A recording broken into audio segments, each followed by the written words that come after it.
I know that term from the rap world, like based, but I didn't know what based means, but I've heard it used a bunch of times, and it's always a positive. Based is all about being yourself and not caring about what anybody else thinks. I don't care, I'm based.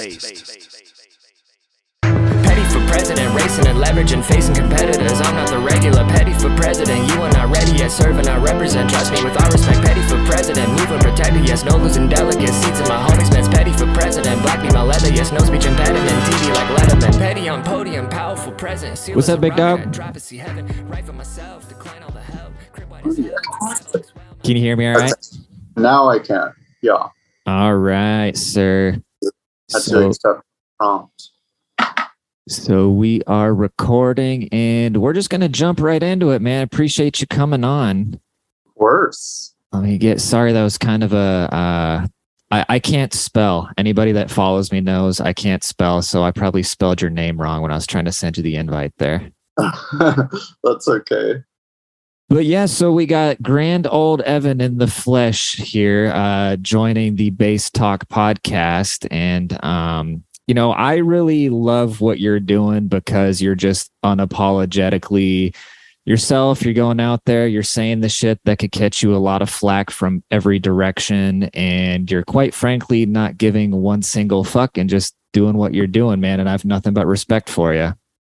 I much appreciate it. It was really like, it's always been my life, kind of not always. I mean, of course, whenever I was like 2 years old, I didn't have like a life philosophy, but I mean, as far back as 7th grade, that was like really when I started like leaning into like just being kind of unabashedly individualistic and independent, no matter what. Like that's whenever I kind of realized I was gay, and started kind of just acting more like myself, even though a lot of people were like speculating and making fun of me that I was gay. I would just I wouldn't ever deny it either. That was a big thing of mine. Like I don't lie. I don't like to lie.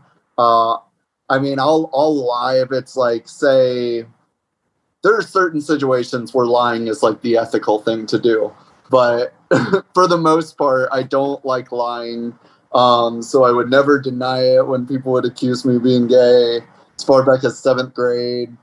And I grew up in a small, like, Georgia town.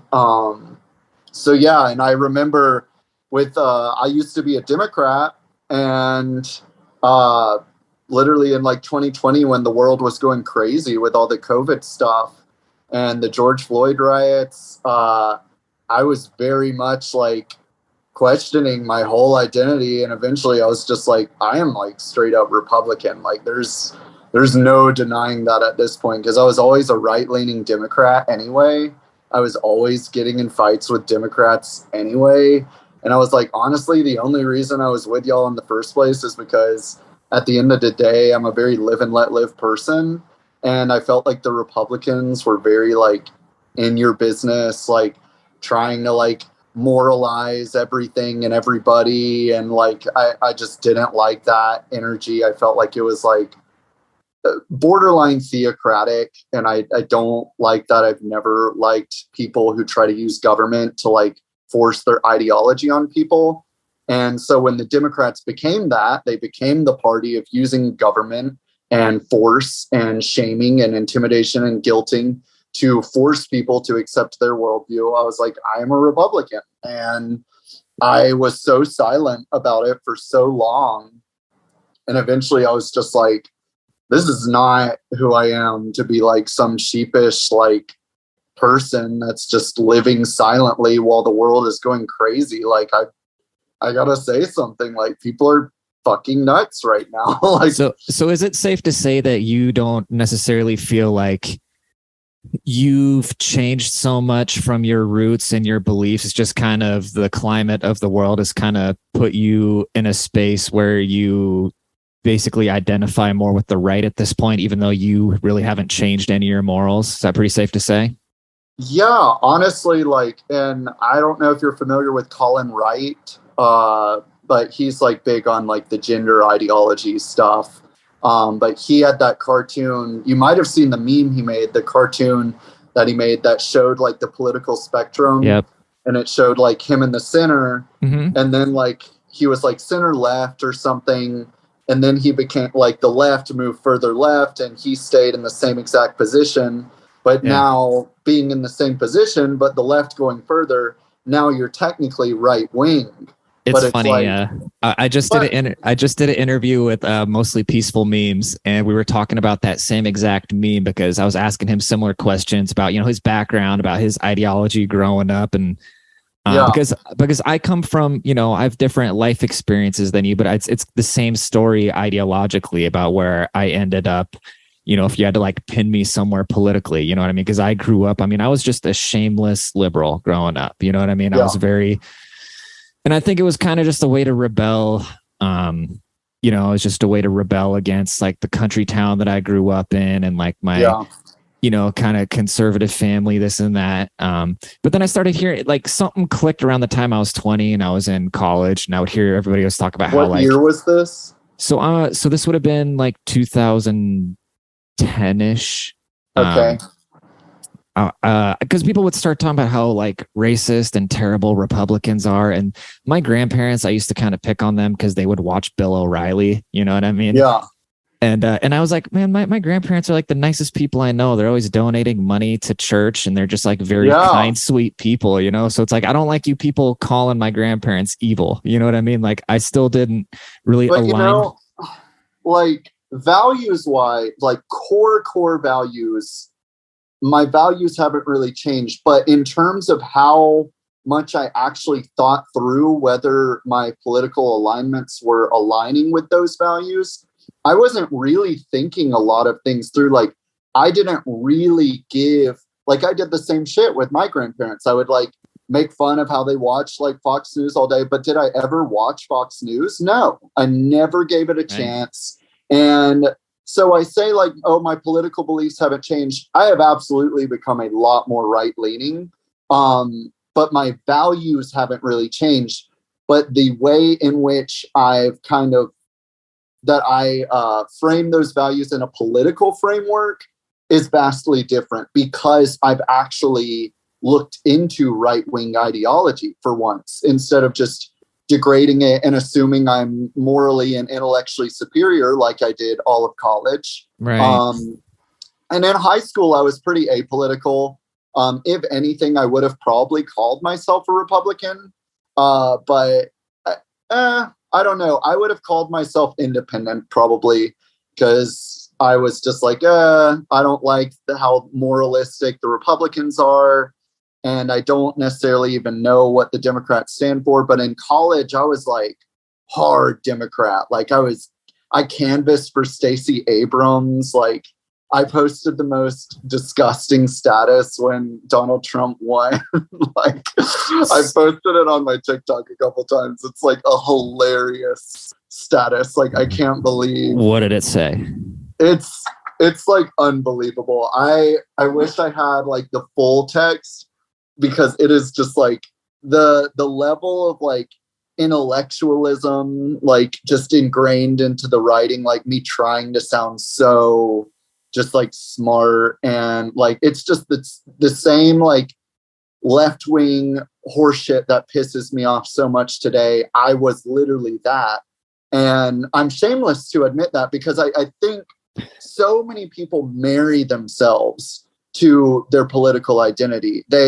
You're not getting married. Like I am totally open to switching parties again. As soon as the Republican Party stops representing my values, I'll switch again. And I mean, it might be a little hard now that my online identity is Grand Old Evan, but I'm like, whatever. Like, I'll figure out a way. But I am open always to changing my political identity, and I'm open to being wrong in the past. And so many people, and that's kind of an example I try to set by being so open about those cringy ass statuses that I posted, how morally, intellectually arrogant I've been in the past, because so many people refuse to admit, because it would hurt their ego too much to admit that they were wrong, that they were a pompous asshole, that they were they were presumptuous about an entire half of the country.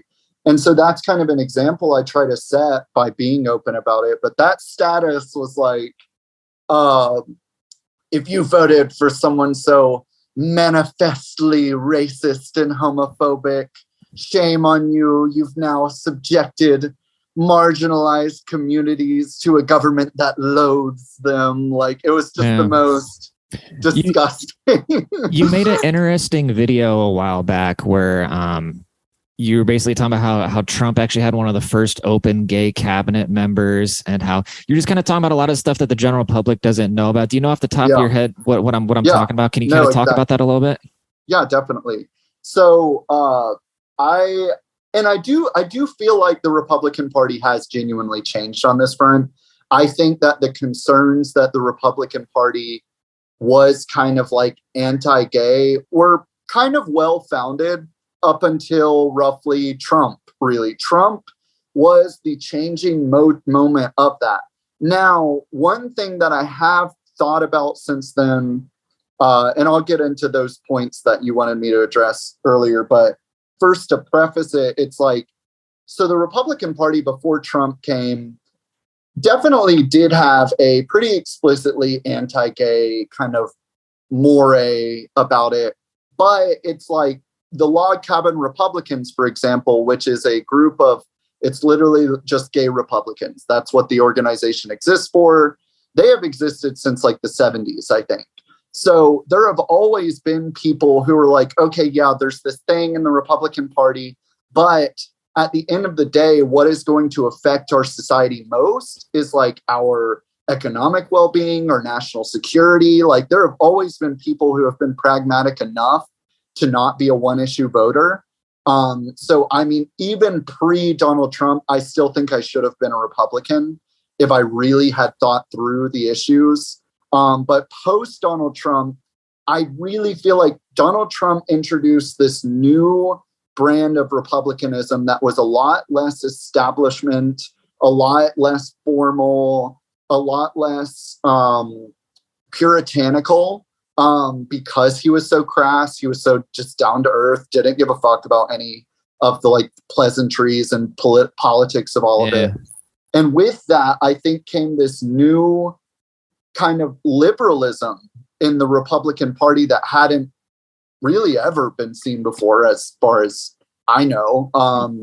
Just a liberalism in the classical sense, like classical liberalism being that live and let live philosophy. So Trump is like just a very just down to earth, real person. And he's never like promoted gay people or anything, but he just doesn't really care if you're gay or not. In this interview in 1999, he literally denounced "Don't Ask, Don't Tell," and said, if gay people can be lawyers, doctors, this is roughly what the quote was: lawyers, doctors, I don't understand why they can't openly serve in our military. Is that just for clarification, because I'm not 100% certain on this either. I'm sure other people. So the "Don't Ask, Don't Tell" law, did that specifically say that? Because it didn't permit gay people from serving in the military. It just pretty much mentioned like keep that shit to yourself. Is that what that was? Yeah. Okay. It was like you can't be openly gay and in the military. But he denounced that in 1999.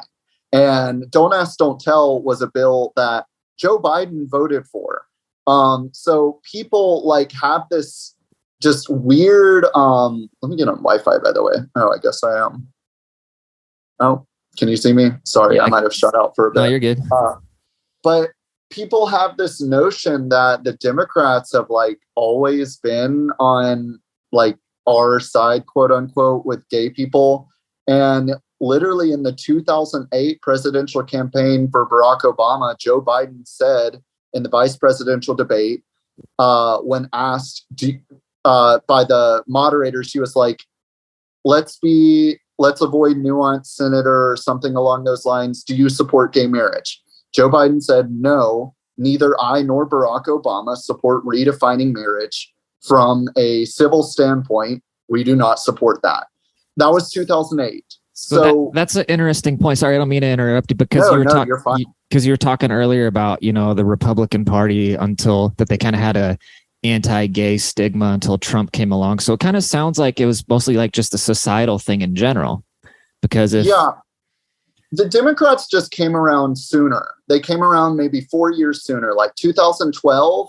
Okay. I would say the Democrats were the party that was majority pushing for gay marriage. But prior to 2012-ish, both parties were pretty like anti-gay. And that was just the society we lived in. That was just the normal standard status quo belief that you thought marriage should be between a man and a woman. And I don't have resentments about that, because I acknowledge that most people do not form their morality or beliefs independently. Most people form their beliefs based on what everybody else is doing, which is scary.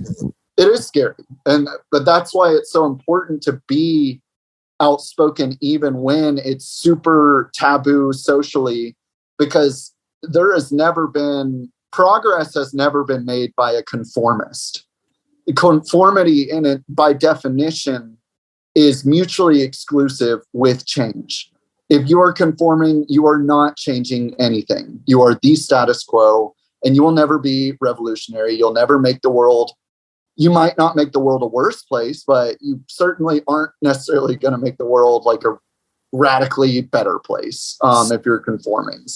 So I'm kind of curious, because I want to know a lot more about, you, because you have such a good message and you're so informed, and it is very, anybody that's going to be listening to this is, I'm learning a ton of shit from you already.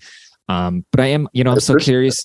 I'm so curious about, the people behind the content. And I was just kind of wondering, so in your personal life, how does that translate? Because there is just this general stigma about, because you're so shamelessly Republican, it's grand old Evan, like you're right off the rip, you're like, this is who I am, these are things I stand for. And so with the stigma in society that Republicans are extremely homophobic, do you kind of what's that like in the gay community for you? Do you kind of feel ousted at all as sort of like a traitor, or do you have any sort of let's take us like kind of behind the scenes there, you know what I mean? So I would say that coming out as gay when I did has a huge part to do with why I had the ability to come out as Republican. And I do say come out as Republican because it absolutely is a thing. And especially if you're a gay person, and it's like having to live that experience twice, Yeah. And it was honestly, so coming out as Republican was just immeasurably more difficult than coming out as gay. And coming out as gay was not easy at all either, because I came out in 2010. I was 13 or 14. I can't remember. I think I was 13. What was the pushback like on that? What was the hardest part about that? When I came out as gay? Yeah, like who were you getting pushback from, and like who kind of applied the pressure there? You know what I mean? So I never liked to frame it like it was this like horrible thing. I mean, I think a lot of people would have been. I think there are a lot of things that have happened to me that would traumatize a lot of people, but I always think about people in third world countries, and I'm just like, I can't fucking complain. Like 70 to 80% of the world lives on less than $10 a day. And I remind myself of that anytime I'm like, experiencing some adversity. I'm like, all right, this is still and I wasn't trying to do a witch hunt there and see like who to label a terrible person by means. It's just, I'm trying to, cause you're comparing you're even using a saying coming out as Republican. And so I'm just trying to like kind of find. No, I'll get into it. Find the scale of, yeah. You know what I mean? So the high school I went to, it was like a pretty rough. It was like ranked 181st in the state of Georgia. So like not a great school. But it was formerly a performing arts school. It was like a magnet school for performing arts. It lost all that funding long before I join the school, but that artistic spirit remained in the school. So that said, I do feel like I was very fortunate given the small conservative town I was in. I mean, I remember a survey. Do you remember, there was some app that used to take surveys, and I don't remember what it was, but I remember like gay marriage survey was like in my small town, and like over 70% of people were like anti-gay marriage. And I was like, all right, good to know. But my high school, I really felt like my high school, I really didn't have many issues. I was generally well liked. It was like kind of the same classmates I had had since elementary school. I was pretty well liked. I did find that all of my male friends, I stopped getting invited to like anything with that immediately. Like I just lost all of my friends for the weekends. So on the weekends after I came out, I was alone every single weekend. I had nobody. And that didn't improve until like my sophomore year, when I found like one girlfriend who would let me like hang out with her parents, would like let me hang out with her and like sleep over and stuff like that. And what year was this?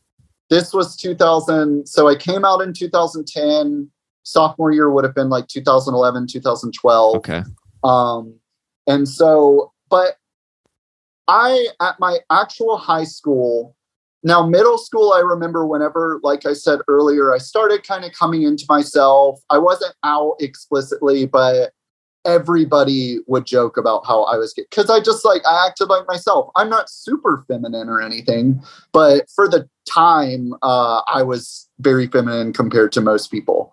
I haven't really changed my demeanor all that much, I don't think. Maybe I have, but people thought I was gay for sure. And I remember going down the hallways in middle school, like people who used to be my friends, like calling out, like jokingly, but it still hurt, like faggot, like, and it's not like they were like saying it like super like nastily or anything, but like they weren't my friends anymore. They weren't inviting me to things.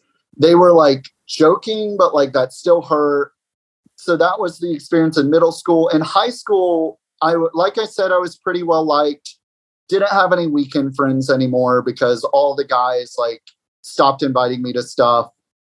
Because I mean, everybody was pretty homophobic back then, myself included, before I realized I was gay. So not super surprised with that outcome. But my day-to-day in high school, like in my school, walking through the hallways, other than one-off like people yelling at me who I didn't know, middle school, it was like people I knew. And that was like a lot more hurtful than like in high school. It would be like some like country guy. Like we had literally a gravel pit where all the country people would park, and they had their trucks with the big rebel flags. Like it was literally called like the gravel pit. So like we had a lot of country people at my high school. Yeah. And I remember like just one-off like comments from them, but in general, my high school experience was great. Like I was well liked, I was pretty popular, and by junior year, I had weekend friends. I had tons of friends. I ended up like graduating top of my class. I hosted the graduation party. Like it was a happy ending. So I don't try to pretend like my high school experience was like this horrible homophobic thing. Now, when I went to other schools' parties, which I did a lot, I was very into like going to parties. I love parties. And I would go to other schools' parties because I had a lot of girlfriends, and they would know like all the like hot guys at like other schools. So I would go with them to these other schools' parties. Now, when it would get found out, because I wouldn't deny it if someone like asked me, when that spread at these parties, a lot of times the party would literally divide in half. Like it would be the half that was like okay with like being around me, and the half that it was like a physical. I remember that happening like several times. So is that, I mean, are you kind of experiencing that all over again within, I mean, so how does the gay community treat you as is it kind of the same thing all over again? Yeah, so that's why I prefaced it with that whole like kind of foundation, because whenever I was silent about my political beliefs and how I was just identifying a lot more with the Republican Party, I was silent because I knew that coming out as a Republican would result in a similar situation, but probably worse. What's like an example of that? Like in the gay community, like I was pretty well favored before I came out as Republican and before like COVID made everybody kind of like not going to like bars and stuff anyway. I was pretty well liked. I was included in a lot of like. Is it a pretty tight knit community? I mean, is it kind of like how do I say this without sounding completely ignorant? Like, do you know what I'm trying to add? Like, you can't offend me. So literally say it however you want. Because I mean, you get, you like, I mean, I have groups of girlfriends where I know who the single ones are, you know what I mean? And then, so like, if I say some dumb shit, like something terrible about women, of course, they're going to lose interest in being any sort of associated with me. And like, I know who's available, you know what I mean? And so I would say that it's tight knit in this capacity that everybody knows each other. That's what I was trying to ask. Yeah. Yeah. Everybody knows each other. I mean, even like nationwide, like gay people really do like know each other. Like I think that is more so the case with us than any demographic you can think of. And really that is a result of us being sexually attracted to each other. I think it's natural. So yeah, like sense. You find out about a hot guy in another city and you follow each other. Like that's just how it is. That's why gay people follow each other. So I know. Sorry, I didn't mean to interrupt. Because it's so fascinating to think about the other aspect of. Because I know what it would sound like for some, hillbilly dude with the Confederate flags hanging off. I know what he would say to you when you would come out back in the day. But so now, what would another gay person say to you that finds out you, quote, come out as Republican, something that they just absolutely despise and find like politically disgusting, like you're completely like turning your back. Like, what is something they would say to you? Is that basically what they would do, is be like, oh, Evan, you're a terrible person. How can you turn against us type deal? Is that what it's like? Yeah. So whenever I first came out as Republican, this was December of 2020. The presidential election had just happened, and we were coming up on the Georgia runoffs, which would determine the balance of the Senate. So I live in Georgia, and that was ultimately what pushed me to come out. I was like, I was a coward before the presidential election. Trump lost. I feel complicit in that. Because I was silent, just like everybody else who thought we had this silent majority when we didn't, barring any circumstances of election fraud, which I'm not positive about. But I feel like the margin was wide enough that I do think, I think that the margin was so wide. It's something that we can never prove because all of the evidence is gone now. So I don't get too into the election fraud narrative, but I felt complicit in it. I felt like I was part of the reason why Donald Trump lost. I didn't want to be part of the reason why the Senate lost potential majority, Republican majority, with John Ossoff having this runoff in Georgia. And the outcome of that election would basically determine if both the executive and legislative branch were controlled by Democrats. So I was like, okay, I need to stop being a coward and I need to just go ahead and come out. I'm very unhappy right now. I don't feel like myself. I feel like a shell of my former self. Like, I feel like I was braver at 13 years old when I came out as gay than I am now. So I came out December of 2020. And during that time, it was genuinely insane. Because there was legit hatred for Donald Trump from the left. There was genuine... Like nowadays that Joe Biden has taken the reins and it's been such a disaster, people are a lot more like open-minded to like entertaining right-leaning people because they're like, fuck, this is like horrible. So maybe they have a point. But back then, like before we had seen just how bad, I mean, in my eyes, we had fully seen how bad Democrat leadership was, from the riots to the COVID policy that had destroyed small businesses, destroyed the working class. One of the greatest wealth transfers in U.S. history that we've ever seen, where all the stock market was going up while small businesses were dying. And Democrats just didn't care about any of that. They only cared about woke narratives, all of that horseshit. So to me, that was abundantly clear, but I knew that it wasn't clear to most people still. So because were you in your circle? So you were pretty much the first. Oh shit! Our 10 minute. We're running out of time here. 10 minutes. The good old people of Zoom only give us 40 minutes. Oh no! Wow. Are you still there? I just clicked something. Yeah, I'm here. 1 second. Oh God.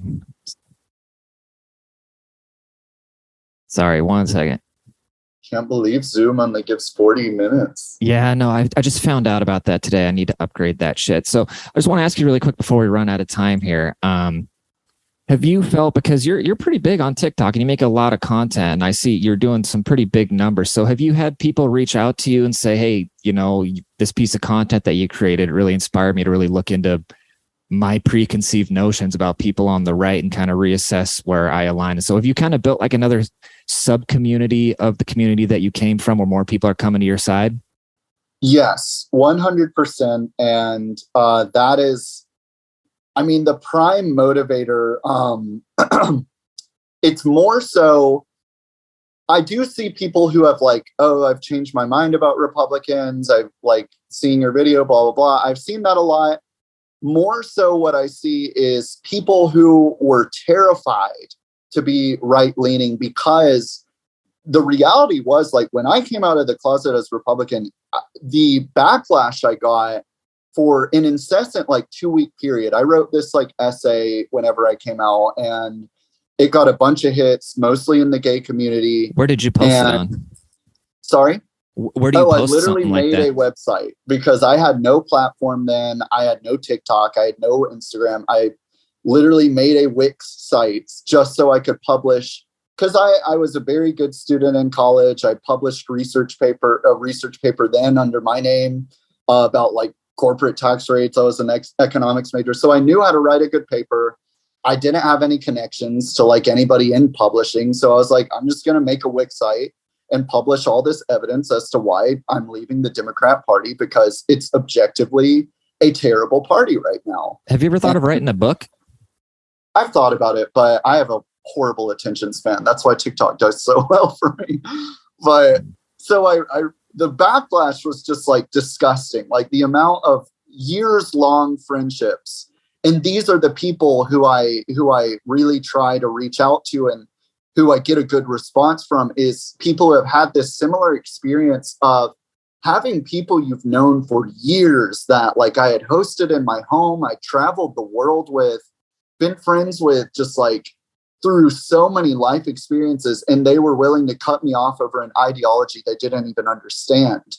So that, and just like making horrible character accusations, it's just all these people finally seeing someone who's like not this puritanical Republican, because the Republicans have a huge issue with like, okay, if you join us, you have to follow this long laundry list of morals. That's like how it used to be. And I think we're getting out of that. And I want to be a part of that more like open-minded branch of the Republican Party, where people don't feel like they have to be perfect, like morally, to be a Republican. So they see this normal person who is very center, not some alt-right crazy loon, but someone who's very data-driven, logical, normal socially, not super puritanical or virtue signaling.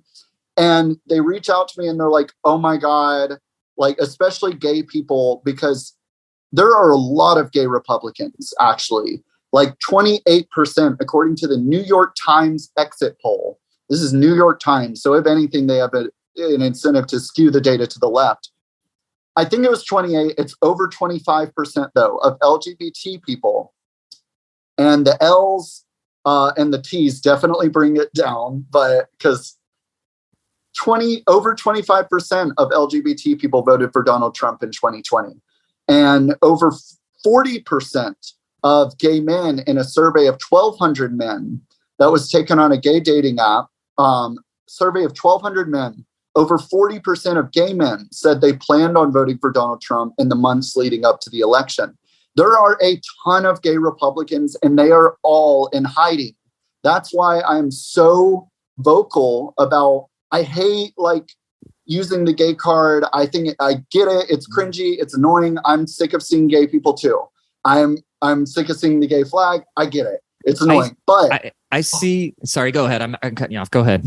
No, part of it is just like all these gay people and all these other people who think the concept of being a gay Republican is this insane taboo when it should be entirely normal. You're talking about aligning yourself with a party that constitutes roughly half of people who vote. Like, it's crazy that that has become so taboo.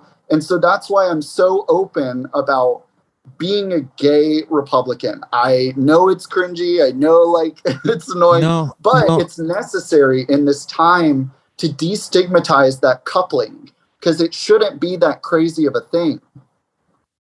And what you're doing is good for everybody involved. You know what I mean? Because it's like people on the right are tired of being painted as intolerant. It's kind of this big propaganda piece. And then I'm sure, people in the gay community are tired of having to just because you align somewhere sexually, like now you need to align your whole life and your whole morals after something that you may not even necessarily agree with. And so, I have nothing but respect for you, man. I really do see big things ahead of you. I kind of asked you what your goals are, and you were very humble about it, saying like, oh, I don't ever see myself. But just after talking to you for 37 minutes here, I gotta wish this thing wasn't running down. But, I really do think you have a big future in speaking. And I think what you're doing, like a lot of, especially like younger kids, if they find your content, be very impactful to them, dude. So, please just keep doing what you're doing, man. Don't worry about, you said, oh, people are tired of hearing about. It's more like, how's, just really quick here, we got 3 minutes, man. If you can just kind of really quick, how do you feel about this like corporate Pride Month type stuff? Like how does it, how do you interpret that? So Pride for me is difficult because at one time I think Pride was a great thing, and I kind of feel the same way about the gay community in general. I think that there was a time when being so open about like being gay and like celebratory was necessary to destigmatize. It's kind of the same thing that I do with destigmatizing being a Republican. It's like you celebrate it, you're proud of it, you're open about it to normalize it. But now that we've reached that point, I think that a lot of it has become like corporatism, like you said. It's become very commercialized. It's become very trendy. Do you feel like it's borderline expletive? What do you mean? Like, do you feel like it's almost kind of exploiting a lifestyle for profits for like corporations to align themselves with something that's... Honestly, corporations will exploit whatever social trends they can, and that's just profit incentive. But it's always important to be cognizant that this is a profit thing.